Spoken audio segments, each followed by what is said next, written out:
Good afternoon, everyone. It's 4 o'clock, so we should get started. Keep on time. Some of you know me, I don't usually do written commentary, but on this occasion, I'm going to do so, and you'll figure out why in a moment. Welcome to this relaunch event for the William R. Rhodes Centre for Economics and Finance here at the Watson Institute for International and Public Affairs. In other words, they've given me the job of running this thing. The Rhodes Centre, made possible by a generous gift from William R. Rhodes' class of 1957, is an institute dedicated to bringing issues of significance in the broad areas of international economics and finance to the greater Brown University community. For that to happen, it has to be an interdisciplinary conversation, one that seeks to include perspectives from multiple intellectual traditions, so that these critical areas that affect all of us can be adequately understood. At a time when the international is under fire by the national and finance sits in much malheur after the 2008 crash, talking sense about these areas has never been more needed. But to do that, multiple and different voices need to be engaged.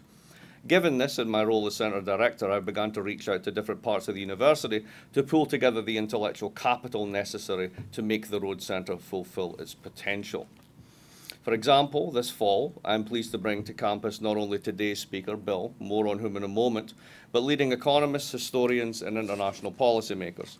In the spring, we shall welcome to campus economic sociologists, political economists, and financial journalists, as well as hosting a series of workshops and conferences. All of this is available on our website, which will be regularly updated. And most importantly, we're also going to do a podcast series. And we're planning to, in fact, we will be doing with Brendan Greeley over there, who works for the Financial Times, hence why you have free newspapers. Right? Yes, exactly. We're going to be working with the FT on a joint project in terms of podcasting. So given all that, I'm pretty excited. I also have, despite the fact that I haven't done it yet, a bit of a cough and a cold. I'm loaded up on meds, just like you can probably hear it in my throat. So I didn't get to do the inaugural podcast. Unfortunately, I had to hand it all over to Brendan. And I will also not be doing much of the talking today. Here it comes. But nonetheless, I'm pretty excited to get this conversation started. To get us started, Bill Janeway immediately springs to mind. Like Bill Rhodes, the benefactor of the Rhodes Centre, he's a bit of an unusual person. He's someone who combines deep private sector experience with equally deep connections to the public sector and also to universities and to intellectuals in general. Specifically, Bill is a PhD in economics from Cambridge and is one of the founders of the Institute for New Economic Thinking. He was a partner at Warburg Pincus, where he built and led the technology investment team, who basically built large chunks of the internet as we know it today. And a common theme in his work is that Keynes was right, but not for the reasons you generally think. That ideas matter much more than you think. And if you think that the state is always and everywhere a bad idea, you really need to read Keynes, but not for the reasons you might think. I've invited Brendan Greeley from the FT to come and be his interlocutor today, partly because of my wheezing and incessant coughing, but more seriously because given that we're going to be podcasting, I thought you should get used to his voice. So with that, I will pass it over to Bill.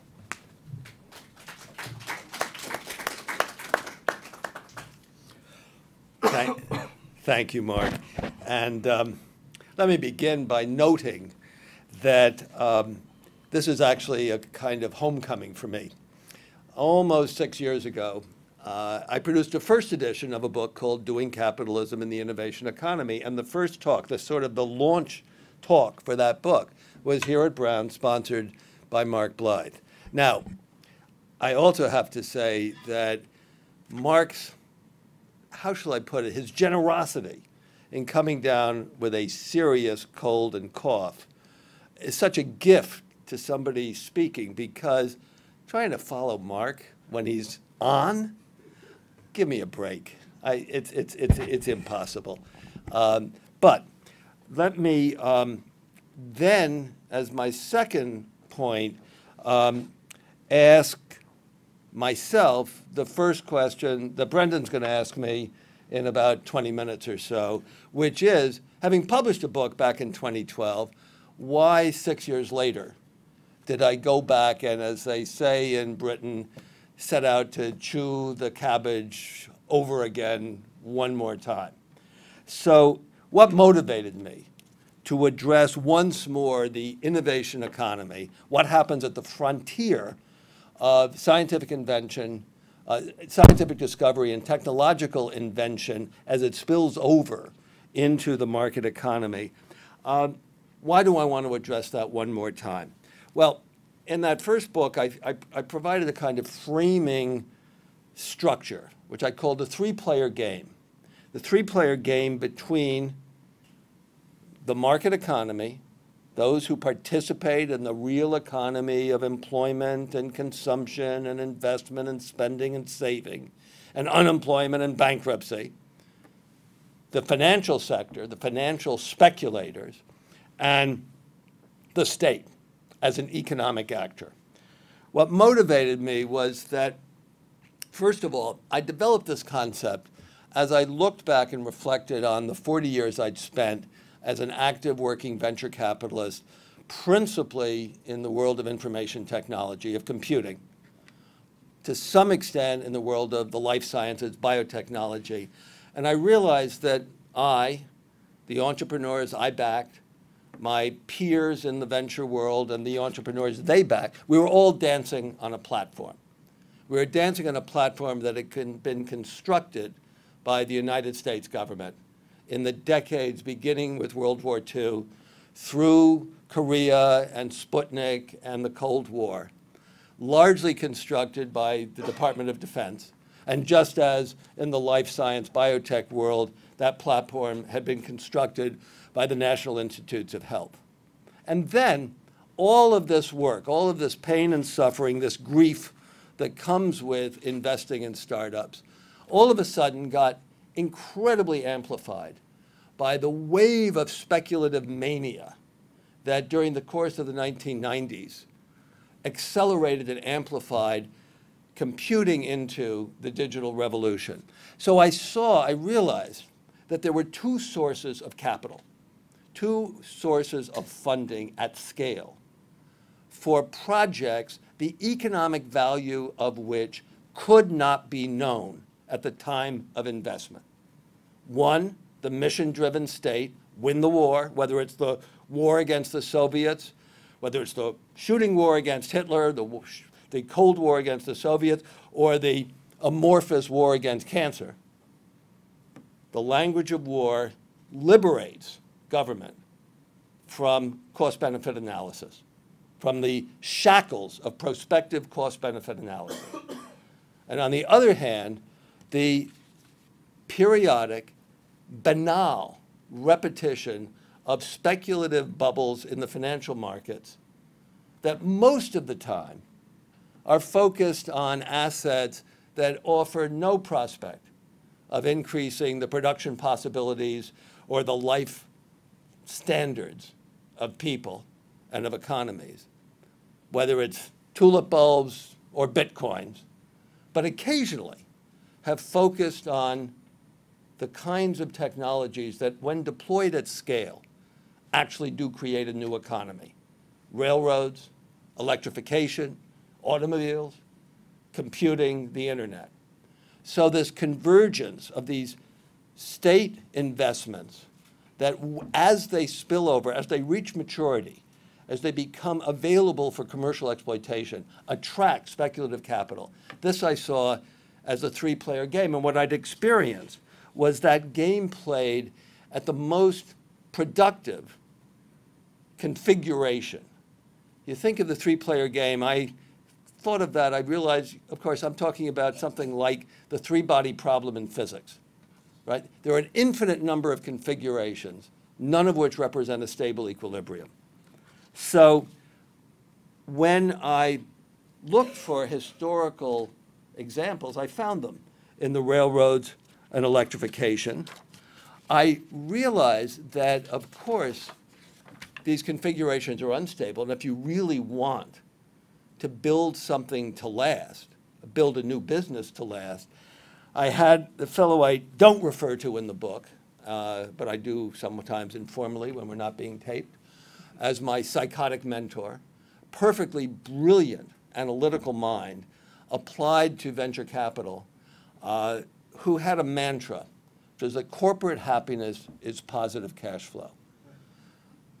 What that means is that you're delivering to customers goods or services, goods and or services, that they're actually prepared to pay more for than it costs to deliver to them.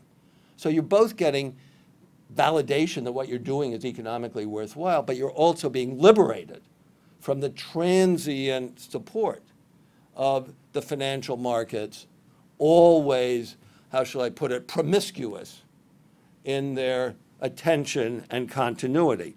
So the first motivation for going back and chewing the cabbage again was the fact that these unicorns, these phenomenal new digital service companies, were demonstrating that worrying about positive cash flow, well, that was sort of a temporary constraint on the limitless potential for growth when you had an infinite supply of speculative risk capital coming at you. So what the hell was going on here?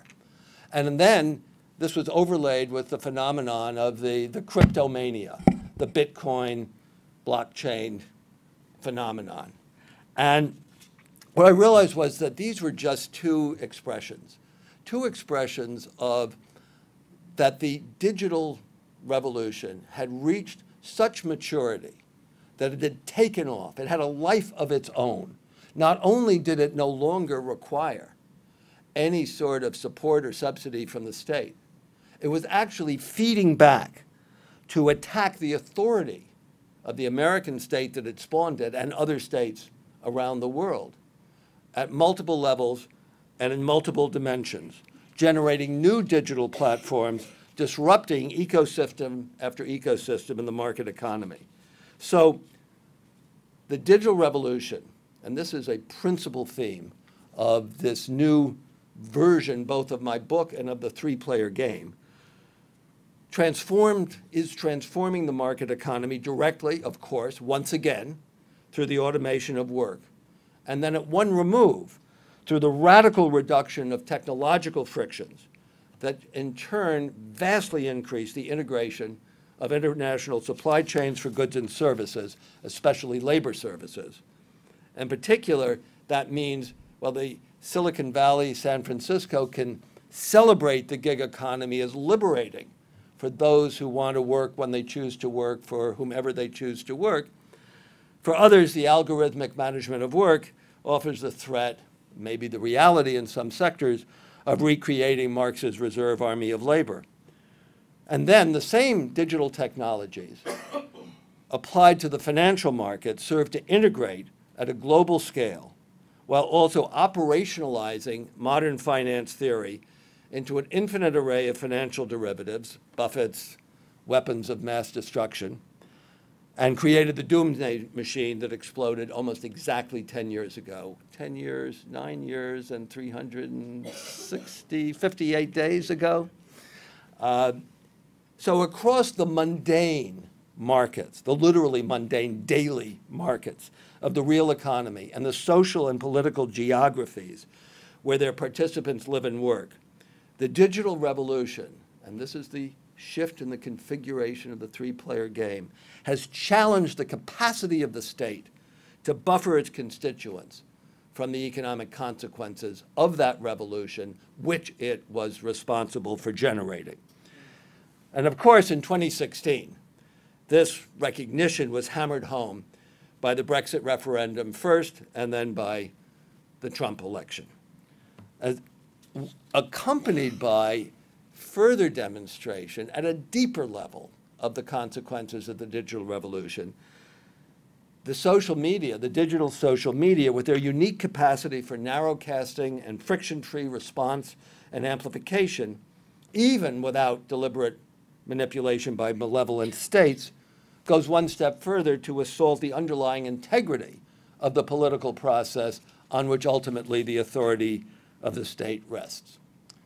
So if the first motivation for going back and producing this new edition was seeing the digital revolution explode into this full realization, the second motivation was the renewed delegitimization of the state, specifically the American state, as an economic actor, following so fast on the transient response to the global financial crisis, and the onset of the Great Recession, when, as Adam Tooze exhaustively demonstrates in his extraordinary history of the sources and consequences of the financial history, a book with a very simple title, Crashed.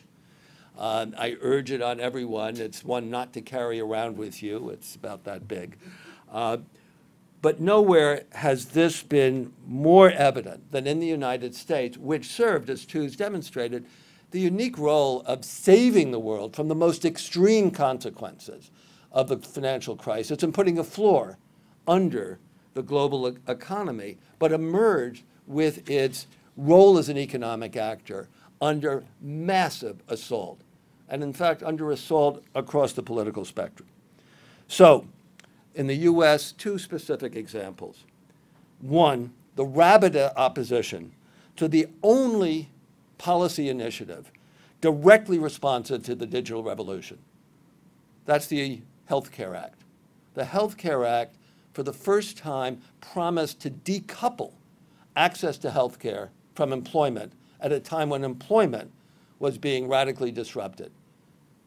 The fact that this became the target of the Tea Party, and of course in the classic phrase, don't let the government take away my Medicare by using it to subsidize Obamacare, this incoherence is the first example. And the second, of course, in the aftermath of, in the heart of the global continuing shortfall in economic growth and in the extreme inequality that emerged, the renewed determination in America of continuing the process of redistributing income and wealth from the poor to the rich. Now, the abdication of the American state under the Trump administration from any positive role in constructing the next new green economy means that state failure in the US is forward as well as backward looking. This is so even while it is not possible to imagine a deeper and broader job-creating, profit-generating program of public-private collaboration than reconstructing the physical infrastructure of the United States to reduce carbon production and consumption, and deploying the needed complementary digital infrastructure to manage it. But for financial speculation to shift its focus towards funding development and deployment of green technologies will require, first, upstream state investment in the science and technology of energy storage in particular, at a scale that is off the table, and second, the imposition of fiscal and regulatory incentives that are simply not part of any discussion in this country and barely on the table in Europe. Instead, the evident return of financial speculation in the past 5 years, as represented by the unicorn bubble in digital service ventures and the cryptocurrency blockchain mania, has been funding further disruptive applications of the digital revolution, not launching the green revolution.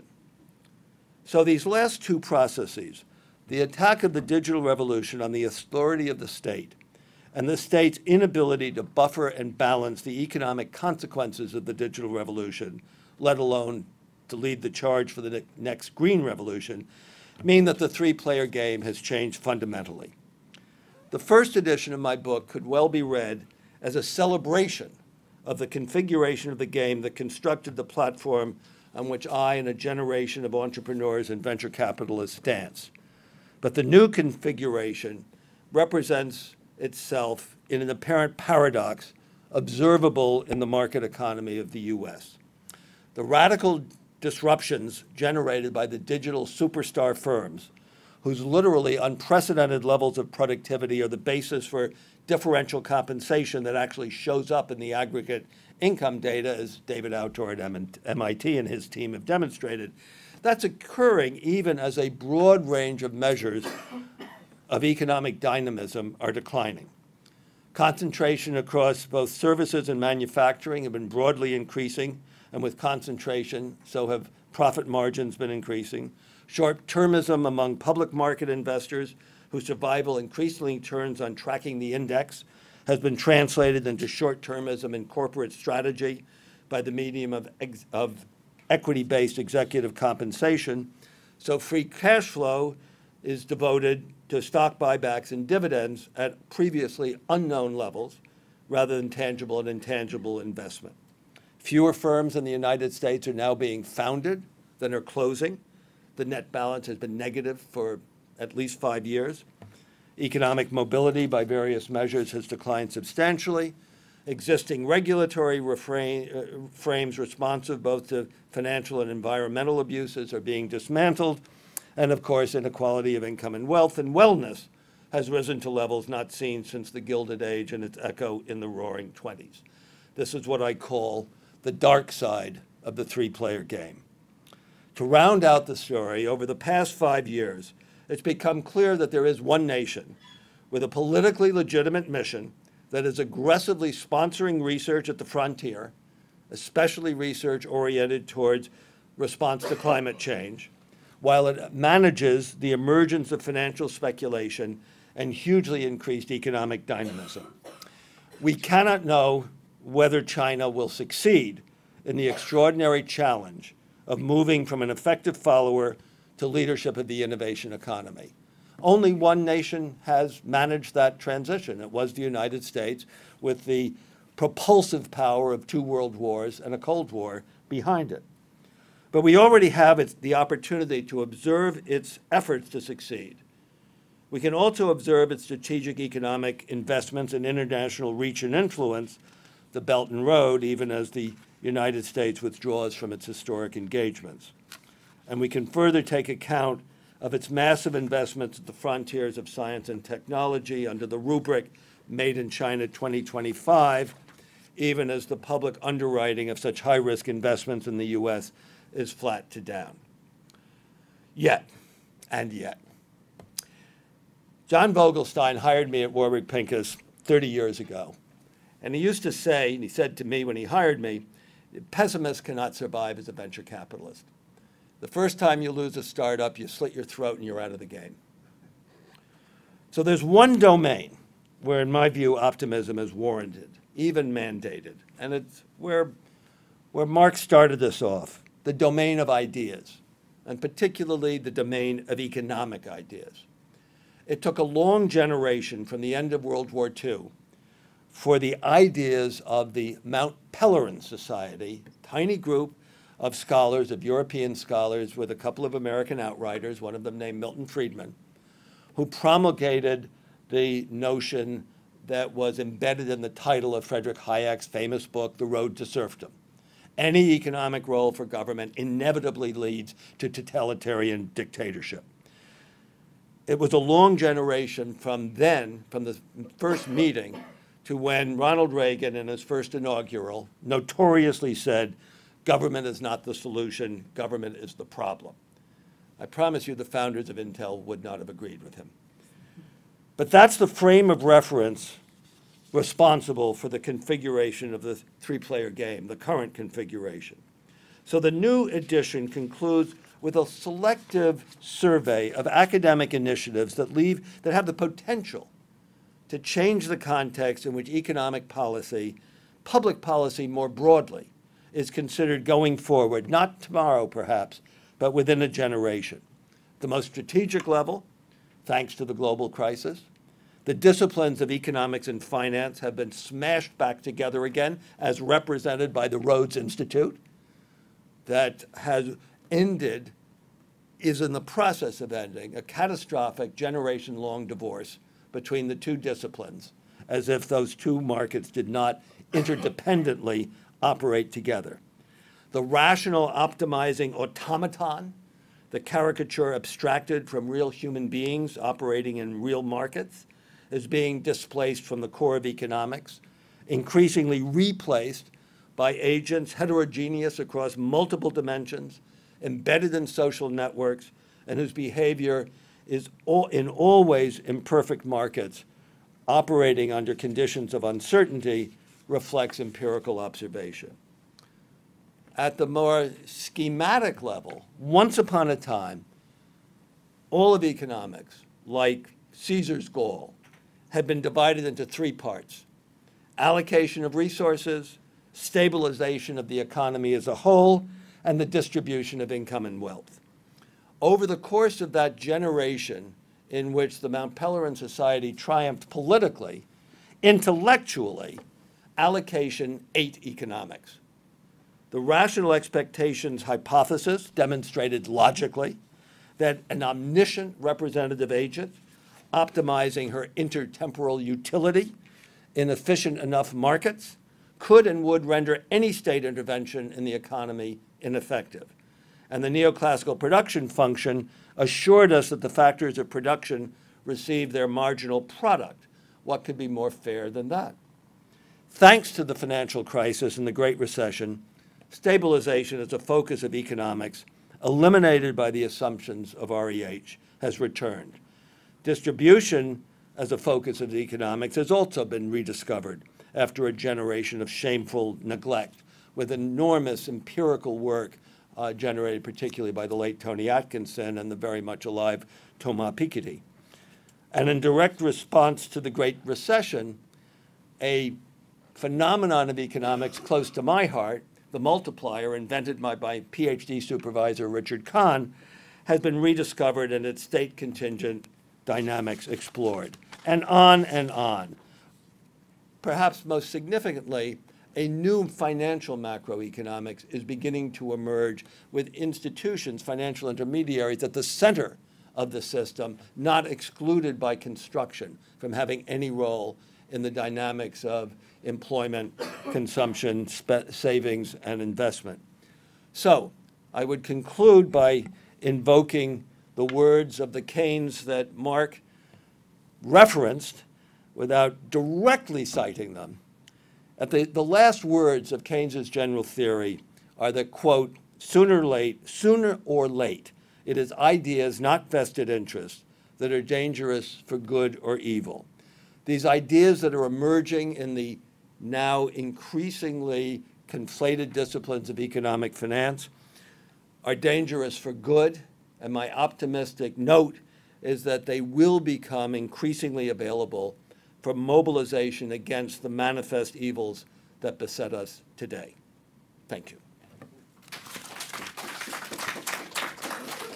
Do you want to say anything from the podium or just do it from here? We'll just talk. Just do it, okay.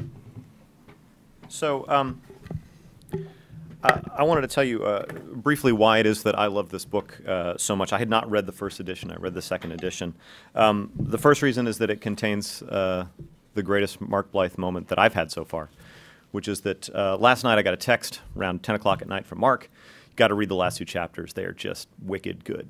And so I wasn't there yet. I was working my way through the book, and so I flipped through on my Kindle, got to the last two chapters, started reading. Second page, 500-word block quote. Get to the bottom of the block quote. Citation, Blyth, 2002. But I love the book because I think that ideas are undervalued. I think it's very easy to get cynical, particularly when you're a journalist, particularly when you cover finance and economics. You think early in your career that you're covering ideas, and then you realize very quickly, no, you're covering people. And then you get even more cynical and you think, no, you're just covering incentives. And then you get even more cynical and you think, no, you're covering the mechanics.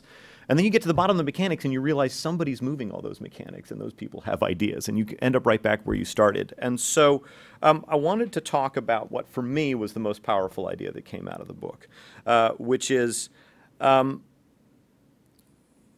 talk to financiers all the time. And the one thing they all know in their hearts to be true is that finance, the defense of finance, is that it is about the efficient allocation of capital. You will hear those words again and again. It is the thing that defines what they do. And here I have one of the most legendary financiers that we have telling me, no, that's not true.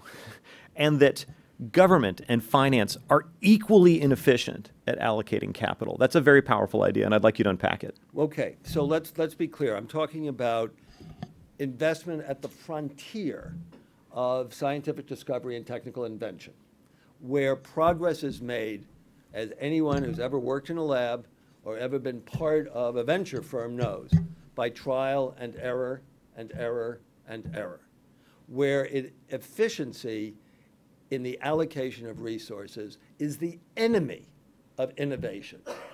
I had the direct experience. I kind of cut my teeth in the world of computing as a hanger-on, a groupie, at Xerox PARC, the legendary Xerox PARC around 1980, where they were inventing the future in real time. You could play with what was the kind of prototype of a personal computer with a mouse and a Windows interface. By the way, in current dollars, it only cost about $55,000 because it required a specific optimal processor inside it to make it work in time.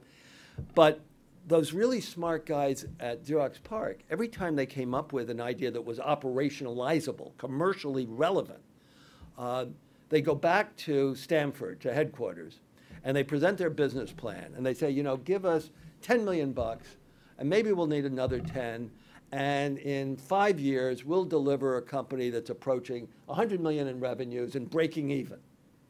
And the green eye shades at Xerox headquarters would say, what are you talking about? We can take 10 million bucks and we can put it behind the sales force or the group of field engineers who explain how to bring copiers into your business environment.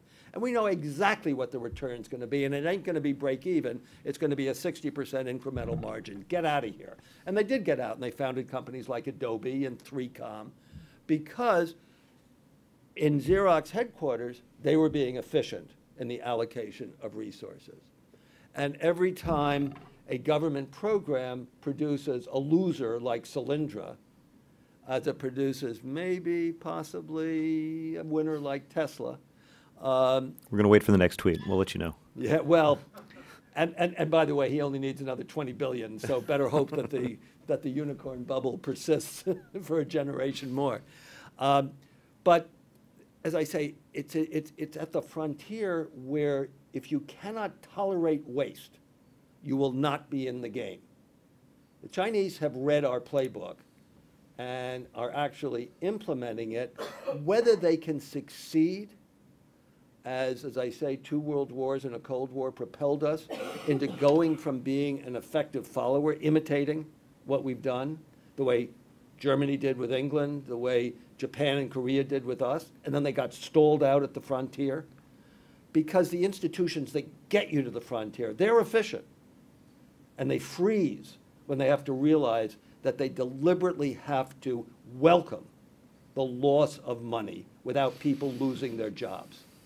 And so the motivation that you've explained and laid out century after century after century is that the innovation that we get, these bursts of innovation that come from the senseless misallocation of resources, it's always war. Well, you know, war is certainly the presenting factor, the language of war for survival is the liberating force around allocating. And of course, you know, Nixon, I can't remember who it was who said, when you look back and the president you thought was the worst always looks a little better compared to what you've got. But Nixon declaring war on cancer was exactly exploiting the meaning of that term. But you can also argue that national development, which goes with the ability to gain the resources to be militarily significant, not the narrow definition of war per se, is also a very powerful, you know, America's manifest destiny was a war of obliteration on Native Americans. Mm-hmm. And occasionally it was rationalized in those terms. And certainly the build out of the Northern Railway system was accelerated by the Civil War.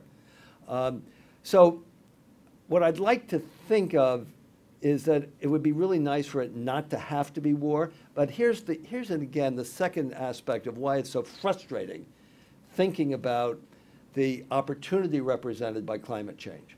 One is it's just a great way to put people to work and put people to work on profitable projects. The other is that it's not a war against other human beings.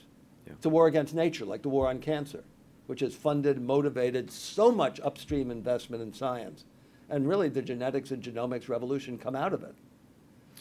But this is an idea. It's sitting there. Yeah, it's waiting to be plucked. When it's something that I don't see championed by any major political party, not in the U.S. Well, the U.S., this is an extreme example of American exceptionalism. You know, we all who went to school in the U.S., we all grow up with the notion of the city on the hill. America is the beacon to all nations. That's American exceptionalism. But in this case, the exceptionalism goes the other way. Yeah. This is the only country in the world where it has not been legitimate to accept as reality climate change and spend time really debating publicly in Congress, I'm not talking about all of the United States, obviously. In California, in New York, in many states, this is happening at the state level. But at the national level, it's been ruled off the agenda. And that is an appalling waste and loss. One of the things that we've seen politically in the last year is a group of younger politicians who are unafraid to say the word socialism out loud. Right. That's been a fascinating development in the world of ideas. We're actually back to talking about ideas in politics. Right. I suspect that we're all talking past each other when we talk about the word socialism. It holds different meanings for everyone. You and I talked about this a little bit earlier today. I think that if you're in your 20s and you've been told your entire life that every new government program is socialism, at some point you will say, "Well, can we just have that?" But yeah, how do you? If Medicare is socialism, give me more. Yeah, exactly. Let's have socialism then. How do you answer that? How do you take that frustration and channel it into a more coherent, pointed, useful idea? Well, I think one side of it is clearly the trying to make sense of what went so wrong. So I think taking the history we've lived through seriously really matters.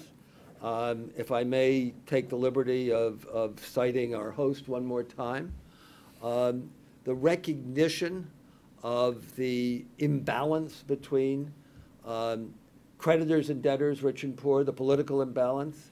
There's a host of academic literature, deeply researched and evidence-based, on how the manner in which American democracy works has been tilted, how you could have, through this last 30 years, such an extraordinary redistribution from poor to rich, both in markets and post-market, that is, politically affected distributions.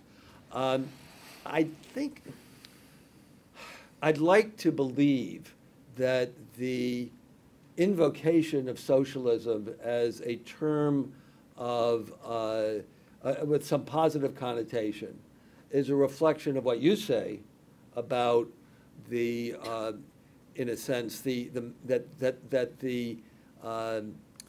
the Koch brothers, et cetera, have just gone too far, that they've made, that they've so demeaned the public discourse that the answer is, yes, if Medicare is socialism, give me more.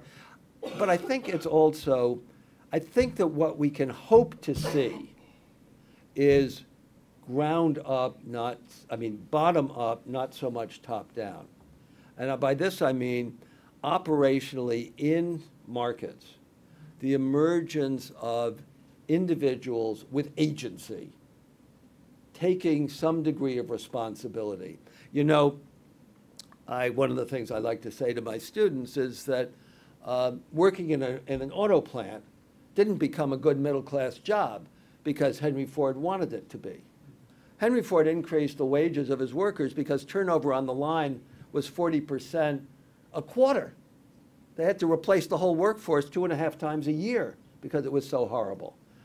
But what really turned it into a middle-class income began with the sit-in strikes at Ford in the 1930s and led to the Treaty of Detroit in 1946 between the UAW and the Big Three, and whereby the accident of World War II and price and wage controls, benefits, pensions, and health care got tied to employment, which was perhaps historically a really bad way to go. And I think that, this is exactly to your point earlier about economics bringing in other disciplines. Right. Economists, for the first time in the last year that I've been able to see, that's actually filtered up to where we're writing about it. I guess maybe that's our fault. They're willing to talk about power. That's right.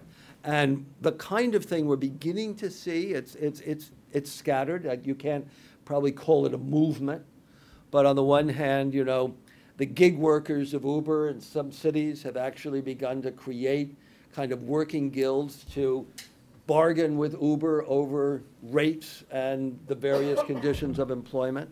And on the other hand, there's the other kind of action in the marketplace represented by, in effect, the kind of sit-down strike of the Walmart workers who quit cleaning the stores and stocking the shelves when they were getting paid minimum wage and on food stamps. And Walmart actually increased the entry-level wages for going to work at Walmart in response because their customer surveys were telling them, not because they all of a sudden got blessed with Bernie Sanders' vision of the good life. But there will be scope for this to translate into a political program. It will take time, it will take bottom-up, and the availability of ideas. This cannot happen in it took, put it as I say, it took a generation for those ideas, the ideas that the only role for government is to screw up markets that will otherwise give you the efficient and fair solution, for that to be operationalized as the defining constraint on public policy from Reagan through Obama, through the limited, crippled response to the Great Recession and the global financial crisis. To undo that, to reverse that, is not going to take less than a generation, and it will need both bottom-up initiative, cheerleading from those who discover that people are following them because they're following the people, and the ideas that are now beginning to emerge from the academy that provide framing metaphors. So what you've been talking about is individual agency as workers, as politicians, as idea havers. There's another trend, you mentioned it in your book, and it's something that I've been covering as well, is the disappearance of publicly traded securities. And one of the things that it's surprising to me as well, this may be something that you all are familiar with, but we have fewer and fewer IPOs every year. And more securities are retired from public stock exchanges than are created. And so the stock of things that you and I can buy if we don't have access to venture capital is increasingly limited. And what is also happening in parallel with that is that brand new companies bring in a lot more money in private investment capital before they go public, which means that you as a small-time investor, somebody in your own retirement savings, don't have an opportunity to be a part of that growth. What you have an opportunity to do is buy something after it's grown. Well, so how important is it for all of us to be able to have a stake in the growth as well? Well, I think to answer that, I really have to make a little speech. That's what we're here for. All phenomena usually are a joint product of both institutional long-term and transient short-term factors. The number of public companies in the U.S. has declined by 50% in the last 15 years. That is a fact. It's a function of, among other things, companies being bought by private equity, mergers and acquisitions in the context of the antitrust laws being suspended. That's part of the intellectual revolution that said intervention by government and markets is always negative. It's also a function in the IPO market of an institutional factor which undoing is going to take a long time, which is neglected extraordinarily in the academic literature, and that is the incredible consolidation of the intermediaries of the investment banking industry in the course of the 1990s. And the entire ecosystem of investment banks that supported and grew up around venture capital-backed, emergent, high-technology companies disappeared in 4 years. Why? Because the people who owned and ran those firms weren't idiots. They had the chance to sell their businesses at the kind of valuations that were reflected in the great dot-com internet bubble. Tom Weisel actually managed to sell his firm 3 different times to 3 different banks in the course of 3 years. But they all disappeared. And now there are 7 global banks, all too big to fail, too big to jail, that dominate access to the capital markets. That's a factor that's usually left out. It's institutional. There's a transient factor which is in the process of changing. And it's going, in my view, very likely to reduce the availability of capital for these private unicorn companies growing. And that is that between 2008 and 2017, we had the lowest level of interest rates in the history of capitalism. Well, modern capitalism. Some people have tasted back to the Middle Ages. But because government was rendered illegitimate as an actor in the recovery from the Great Recession, it all went on the central banks. As Muhammad al-Aryan said, the only game in town was for the Federal Reserve, the Bank of England, the European Central Bank, the Bank of Japan, to buy up all of the debt, pump money into the financial markets, reduce interest rates so low as to drive investing institutions, inherently driven to be short-term because they're managing other people's money, and if they don't keep up, the money's going to be taken away, higher and higher up the risk ladder in pursuit of some return above zero. Now, interest rates in this country, at least, more so than in Germany, are beginning to normalize. As and when 10-year bonds that are now at about 3%? 2.9. 2.9, okay. Sorry, this morning. Give me a break. As they get back to 10-year bonds, 3.5%, 4%, as credit spreads reopen up, so conventional junk is back to yielding 10 to 12%, and that's a real return with 2% inflation. The shift of funds, the weight of funds going towards high risk, bet the farm, it's going to be driven by, you guys all know what FOMO is, fear of missing out on the next FANG, Facebook, Apple, Amazon, Netflix, Google. As that shifts, the shift in the capital markets will be real. Now, the last thing is the notion of owning a piece of America as part of capitalist democracy, frankly, I think was always something between a scam and a fraud. Okay. What mattered when it was good was defined benefit pension plans. That's what locked in the good life, the good middle-class life for working people. But that was a function of the companies that in World War II had been given the extraordinary benefit by the United States government under conditions of price and wage controls with 0.2% unemployment, of competing for labor by offering fringe benefits, where the company was allowed to deduct the cost of the benefits before paying tax to the government. But the beneficiary, the recipient, didn't have to count the benefit as income. This is what produced this unique structure in the American social safety net, the American social economy. It's gone. Yeah. And I will promote a book by a very good, unlikely French author of a relevant book to where we are and what we need to have happen.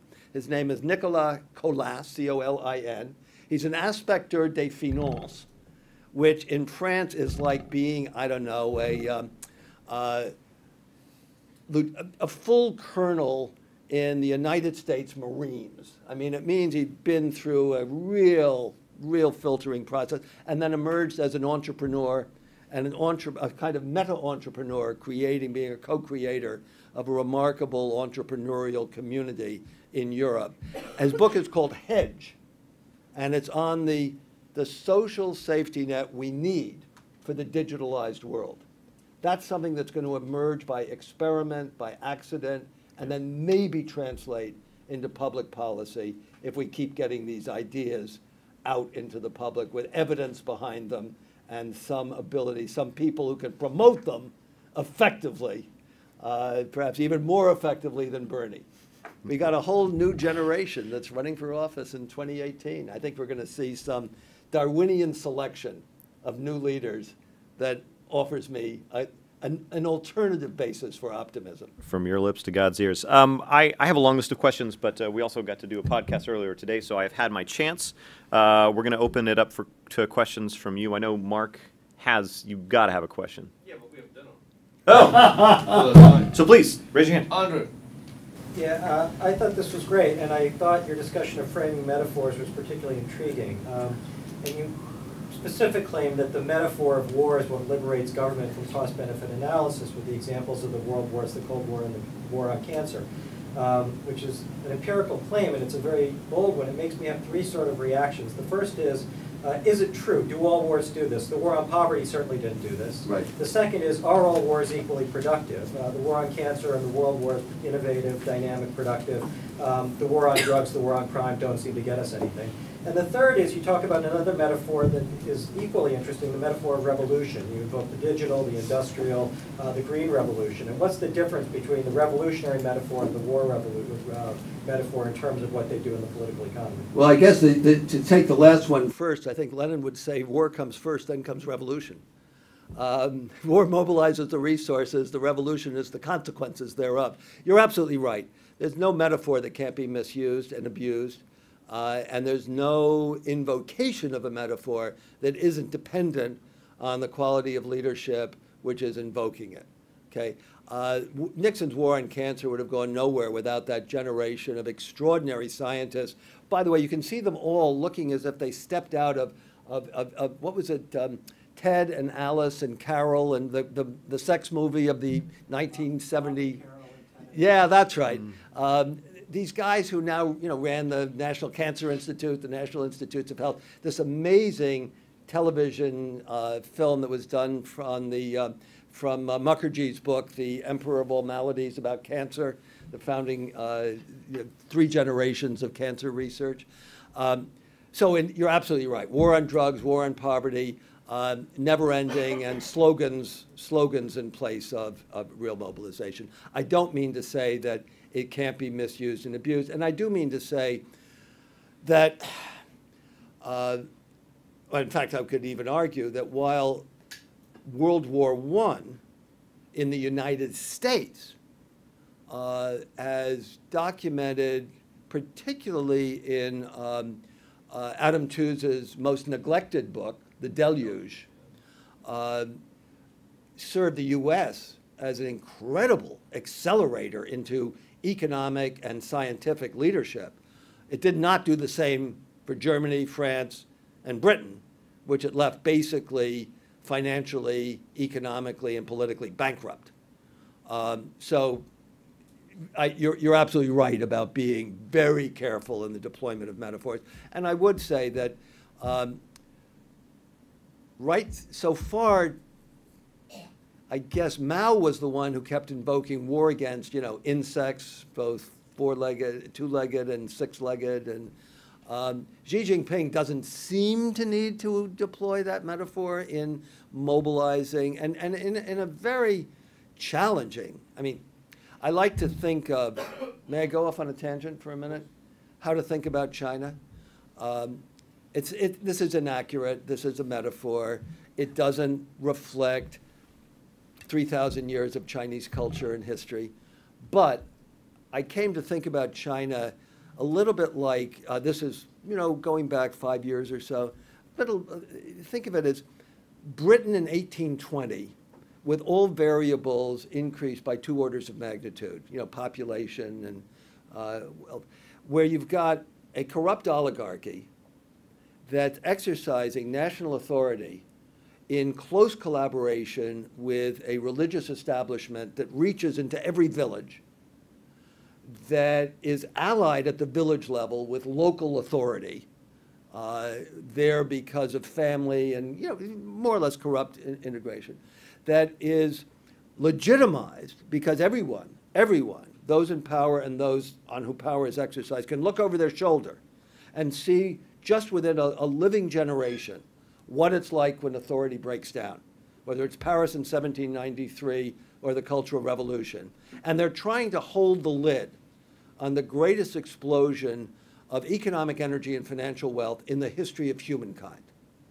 So over the next long generation, Britain gets the Great Reform Act, repeal of the Corn Laws, Northcote Rebellion civil service reforms, and then the Radical Representation of the People Act in 1867, and is on the path towards some kind of liberal, quasi-republic, open society. And will China follow that path? I think of, the three-player game with Chinese characteristics, I'm very reluctant to speculate about. I have to believe that Acemoglu and Robinson's linear view that open politics is necessary for open economics, is necessary for creative destruction at the frontier, that does not explain why by 1890 Germany was the scientific leader of the world. May help explain why 20 years later, they went on a path that destroyed what they'd created. So I think it's wide open, but I think trying to understand not just what's happened to the United States, but what's going on in China, it's kind of this balance point, this central balance point of such that we haven't seen since the end of the 19th century. Except this time, of course, we're doing it with thermonuclear weapons around. Sir. Is political and economic reform really, does it require sort of unknown breakthroughs in science and therefore a risk, or is it more just applying technology know-how that we already have? Buckminster Fuller, for example, would have said 50 years ago that we already have the know-how to provide enough for everyone.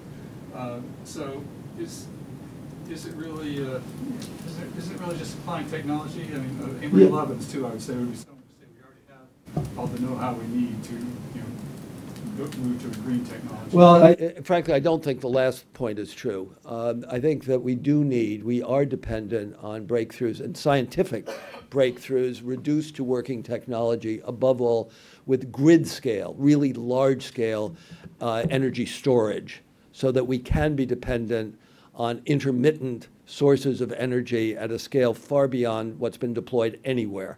Right now, the Chinese are probably investing more money than the rest of the world combined. We've got some money going in compared even to DARPA. ARPA-E is trivial. There's some European research money going in. So with respect to the green revolution, I think we still need some real upstream investment in trial and error experimentation for relevant new technology. With respect to political and economic reform, I think frankly that they are orthogonal. We do have, the part of the problem with trying to understand where we are, and something my great friend Carlotta Perez, who's written about these, in her language, 5 surges, 5 great technologically driven economic surges since the late 18th century. Bob Gordon, the great techno-pessimist, says it's only 3. We've had 3 industrial revolutions. These are very small numbers on which to try to extract reliable heuristics, let alone laws, of human development. My sense is that political reform and economic reform are orthogonal in the sense that they have dynamics that intersect but are not in any mechanical way driven.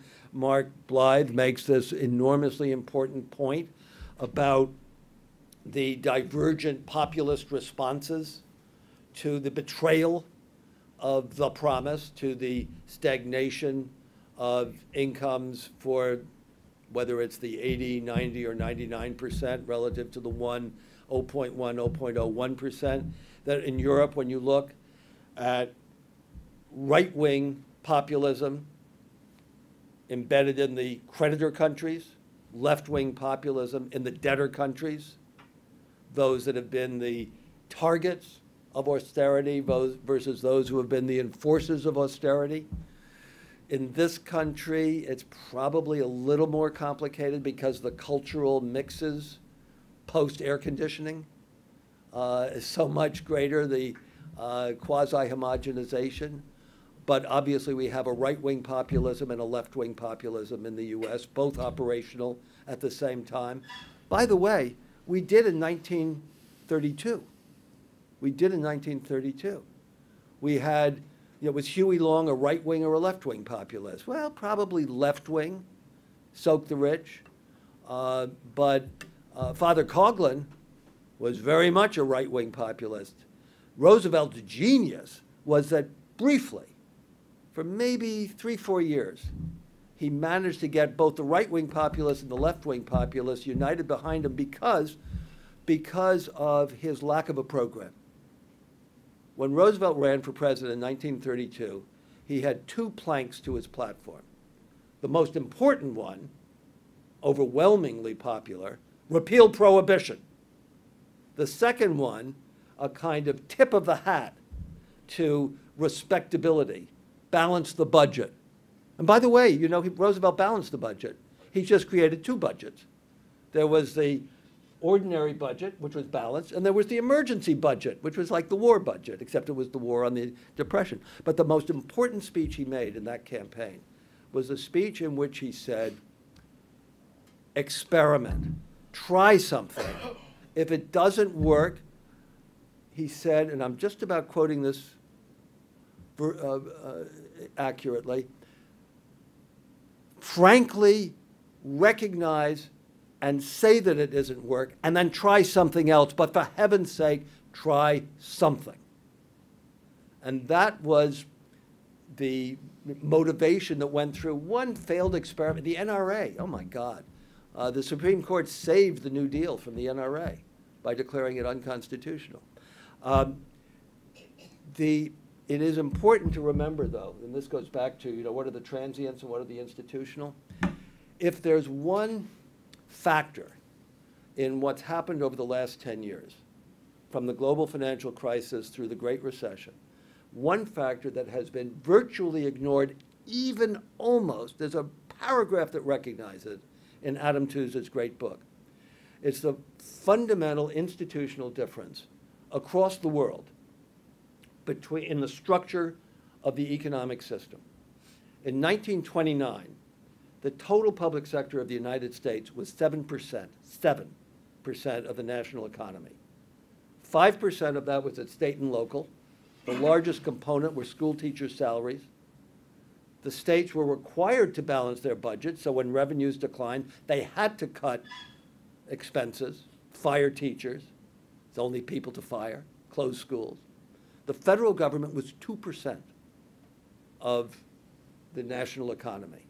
There was no way, there was no president, no program that could have offset the contraction in the private sector that took total investment to a negative number. Depreciation was larger than new investment in 1932. GDP, your GDP, actually declined by 50% in nominal terms. Half of that was price, half of that was volume. So by the way, the federal government was larger at the end of the Hoover administration by 100% as a share of the national economy, because the national economy had declined by 50%. So this time around, even in the United States, the public sector was 35% of the economy in 2007. It was of a scale to offset the contraction in final demand, in cash flow, in the private sector, and thereby, with the help of an active central bank, put a floor under the economic consequences of the financial crisis, fully as comprehensive, not as 1929, much more than 29, as 1931, 32, 33, the bank crisis that was global in its reach. So we do have, on the one hand, I'd like to say, I think I said it in the book, with 25% unemployment in 1933, you get the reforms, the Glass-Steagall reconstruction of the financial system. With a lousy 10, 11% unemployment, you only get Dodd-Frank. So the magnitude of the political response is in part a function of the depth of the crisis to which it is responding. And that's, it's hard to say that I really wish we'd had 25% unemployment in 2009. That's really not something you want to wish for. But without it, the political leadership found itself still constrained by the fabric and frame of ideas that it had inherited from the previous generation. There was a question there, sir. Yeah, I'd like to go back to China for a minute. would China have been able to become as competitive as they are without the effective blackmail of requiring American and other companies to give them the technology? And second question is, let's assume for the moment that sometime in the near-term future they do indeed pass the United States in technological leadership. What effect does that have on the United States politically, economically, and if you will, emotionally? Well, that I can't, I can speculate the way you can, and of course it doesn't make for a very pretty picture.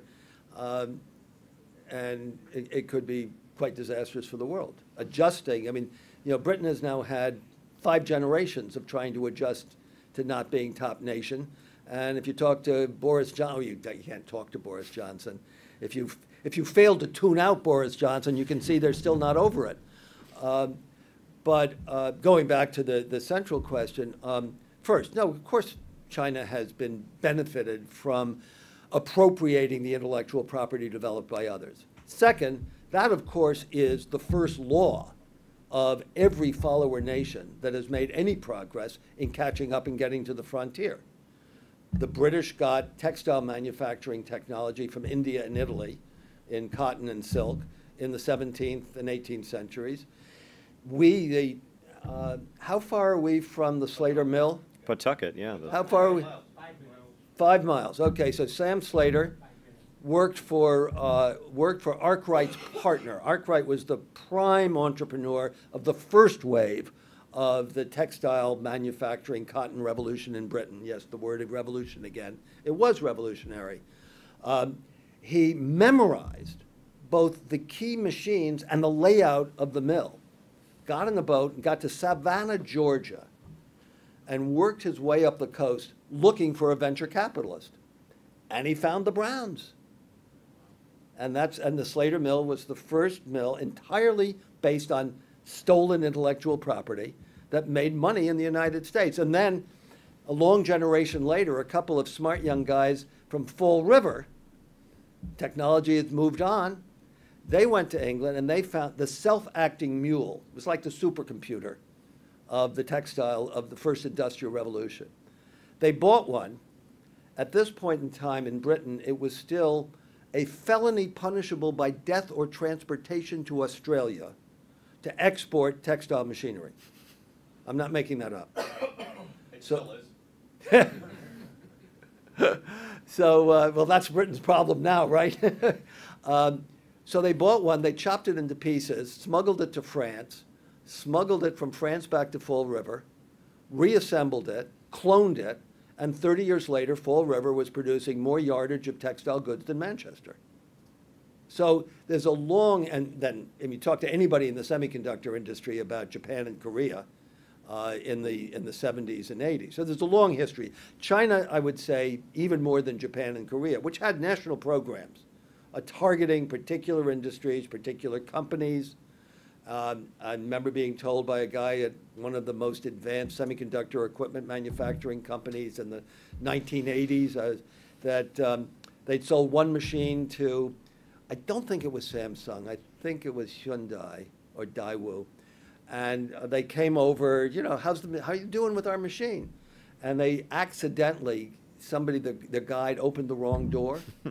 And they opened it. There were 50 of them, exact copies, chomping away, making chips, that without anybody paying KLA for the privilege of having those machines. So there's nothing new about being in effect. What happens is when you get to the frontier, do you start innovating, trial and error and error? You should give me a copy, the copy of the book.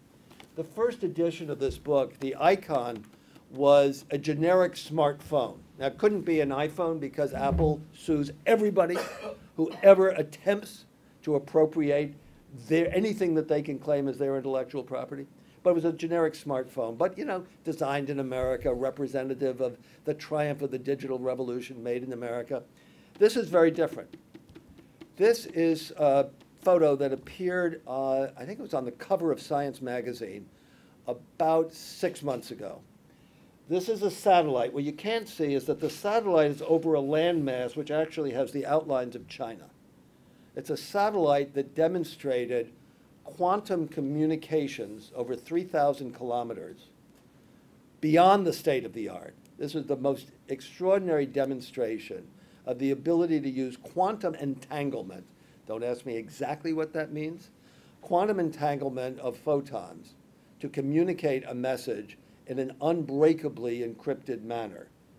And so it was a symbol of the fact that China's at the frontier. Now they're on their own, going forward from here. Oh, behind you, Mark. All right. Based on your 30-plus years in venture capital, how do you sort of see the transformation of the digitalization of capital markets, whether it be debt or equity? How do you see that shaking out in the future? The big thing to me has actually been the most obvious thing. It's the indexation of the stock market. That's the first really big thing. It's now up to about 70% of all the money in the market has to be, is more or less formally mandated to track the index. That means that 70% of the money in the market cannot take a contrarian position. This makes it very difficult to have anything that remotely resembles an efficient market.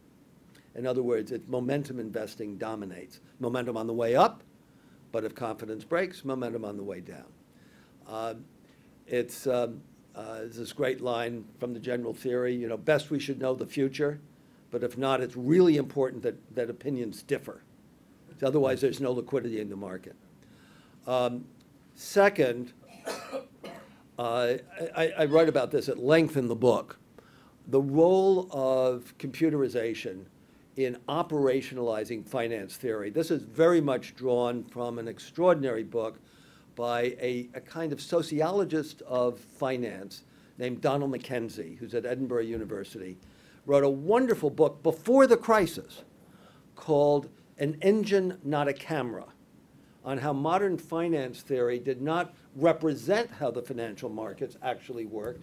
It transformed how they worked by creating a means of providing a value, let's not call it fair value, it was called fair value, for any asset, and particularly for derivative securities. And then only through computers could you actually take 1 million mortgages, combine them into a collateralized debt obligation, take 1,000 collateralized debt obligations, combine them into a CDO squared, and produce a doomsday machine.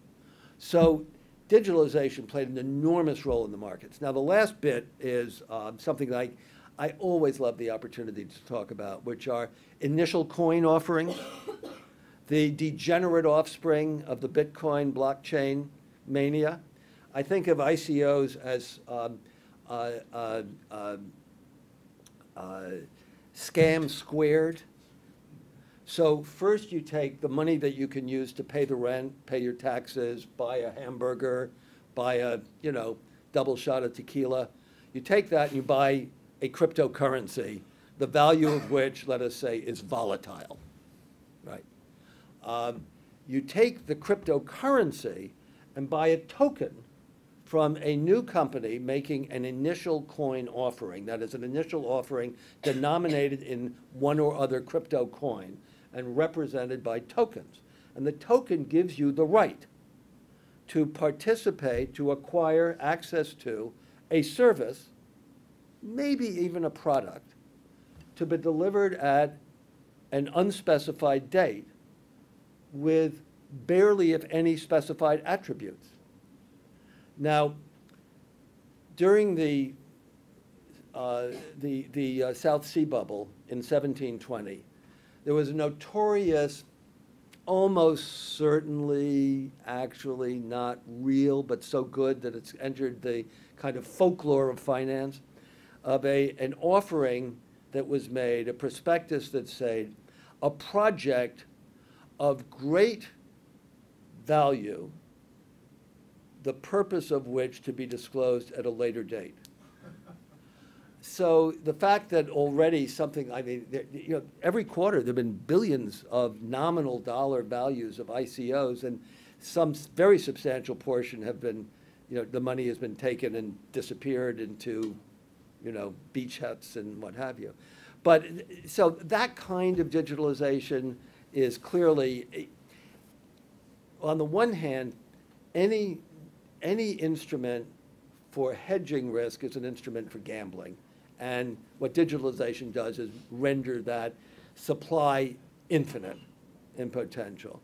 And then second, the last thing I'd say is that as digitalization makes markets faster, as it eliminates time to pause and reflect, it obviously makes them less stable, less volatile.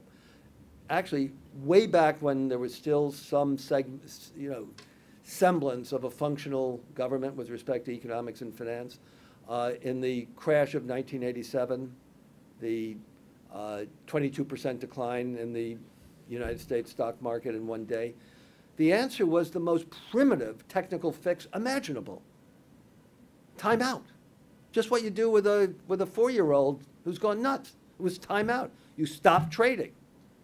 You freeze the machines until human judgment is allowed to be exercised and common sense is given some window to assert itself. So a lot of the super digitalization needs to be balanced by making room for common sense. And that's not a matter of technology. Sir. Thanks for this talk. It's funny to bring up Fuller and think about sort of utopia or oblivion, right? And that's sort of optimization and trying to do more with less, which is, I think, this green technology and thinking about how to optimize the way vehicles move. And the state, will it invest in that, knowing that that optimization might be built on some of this quantum computing and this cryptography, and there's a difference between the currency, the cryptocurrency, and then the platform that it's built on. And so you talked about platforms in the beginning. Yeah. So I'm wondering if you think that, is that a hint at the platform of? Well, clearly there is already, and there will be an enormous amount of experimentation going on with what are distributed ledger technologies good for. I offer to you that it's very rare, and I say this, Brendan, with all respect to a former employer of yours, it's very rare that I actually recommend anything from The Economist for public consumption. I always remember that the great Norman McRae, the deputy editor for, 35 years, used to say the secret of great journalism is first simplify, then exaggerate. But I'm just going to interrupt real quick. If you work for The Economist, you have this conversation once a week. Oh, you work for The Economist? That's great. I love that magazine. I'm a biologist. You know nothing about biology. But otherwise, it's just perfect. It is the case that the more you know about anything, the less you respect The Economist. But they actually have a very good, their quarterly tech review on Bitcoin and blockchain that I think just came out very recently. Mm-hmm. It's a very good, balanced, cool view of the pluses and minuses, the uses and abuses, the potentials. Blockchain technology, as instantiated under the cryptocurrencies, probably is going to have very limited use. Its performance necessarily sucks. I mean, if you think about it, common sense is allowed into this discussion with all the hype. If you have to haul around behind you the record of every transaction that's taken place, think of it like Marley's ghost in A Christmas Carol. We had to haul the chain behind him that wakes up Scrooge in the middle of the night. So what's happening is that the notion, it's sort of an existence proof of the possibility of distributed ledger technology, although I'm told the U.S. Navy has been running one of these things for 40 years, so every ship knows where every other ship is, constantly updated, and you can't change it. So you have the idea of the permission private blockchain where you don't have to do proof of work, becomes much more efficient, but it's the exact opposite of the vision of liberation from, of anonymity and liberation from the state. The last thing, which I think is really cute for any economist in the room, one of the pros, one of the positive attributes of the blockchain is its purported irreputability. In other words, once anything has been recorded, you can't change it. It's fixed. One of the most promising or most hoped for use cases is automating contracts so that when the conditions of the contract are reached, it executes without any human intervention. Nobody can intervene.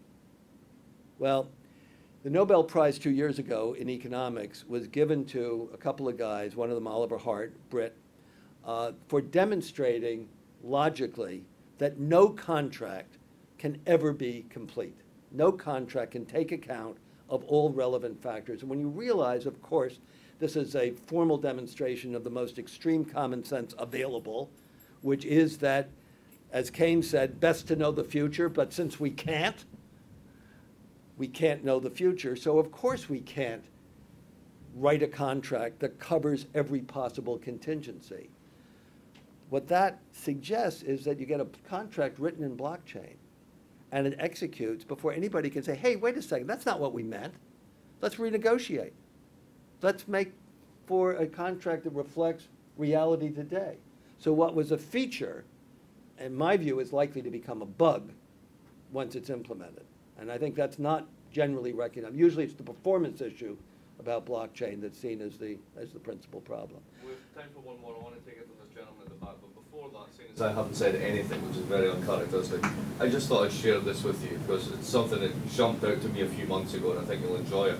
There's a football club in England called Arsenal. You might have heard of it. The Gunners. The Gunners, right?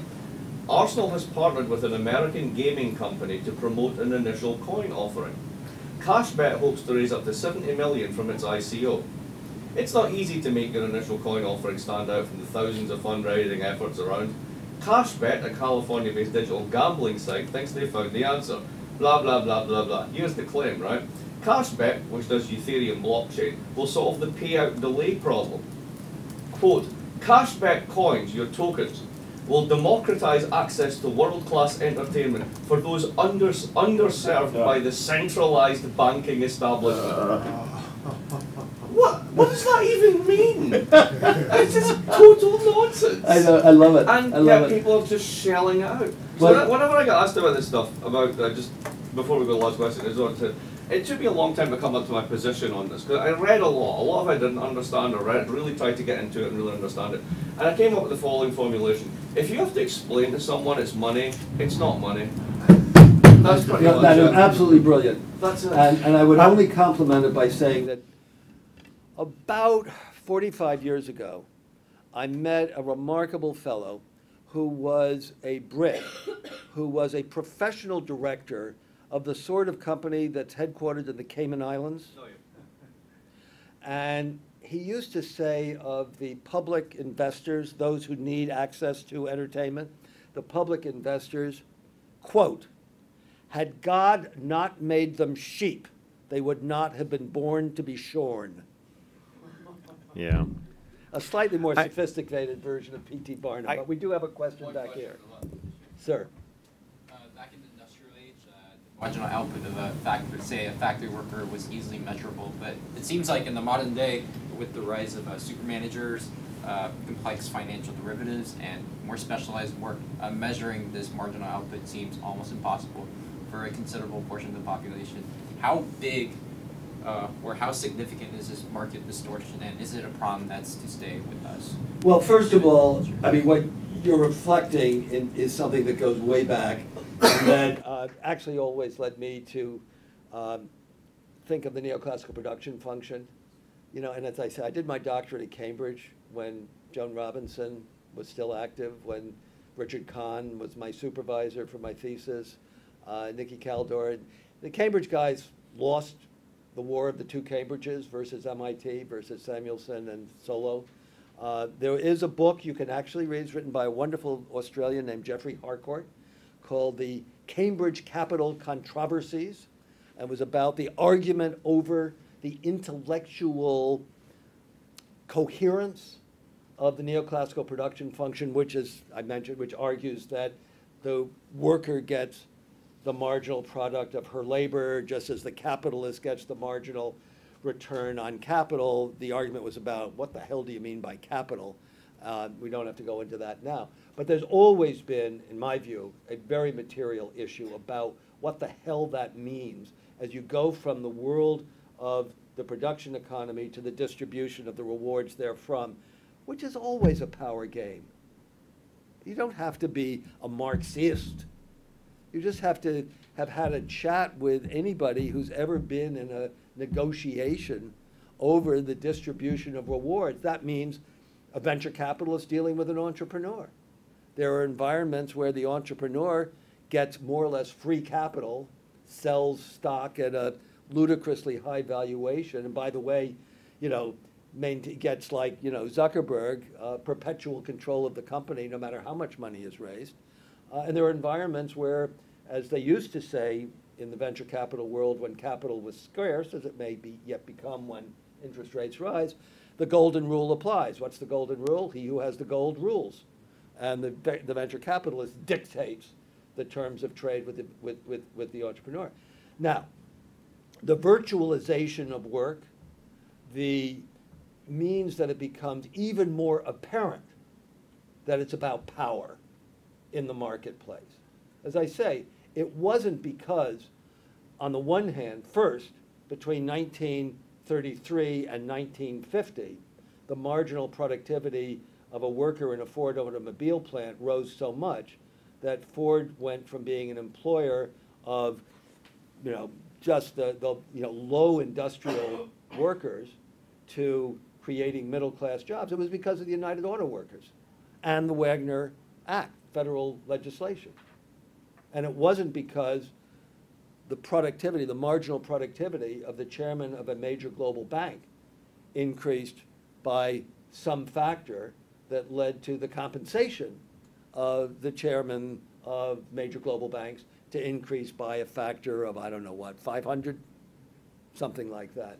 Or for, you know, to take the number that more or less everybody sort of knows, that in 1960, the average CEO in the United States was paid 35 times the median wage, the median worker, and now is paid 350 times the median worker. That's not a function of the neoclassical production function in operation. It's about power. That's a very nice place to leave it. I'll leave it with one other thing, because you don't know this one and you can use this one. Here's another example for you. In 2015, despite the crash, despite the bailouts, total compensation on Wall Street was exactly twice that of every minimum wage payout in the United States that same year. Yeah. So the entire minimum wage pool here, Wall Street bonus is twice, and that's in 2015. That's power. Nothing to do with what you're producing at the margin. When we get some sort of political reform, one thing is to make banking boring. Make banking boring. That's a really important reform. Yeah. Excellent. Thank you, Mark. Thank you, Brendan. Thank you.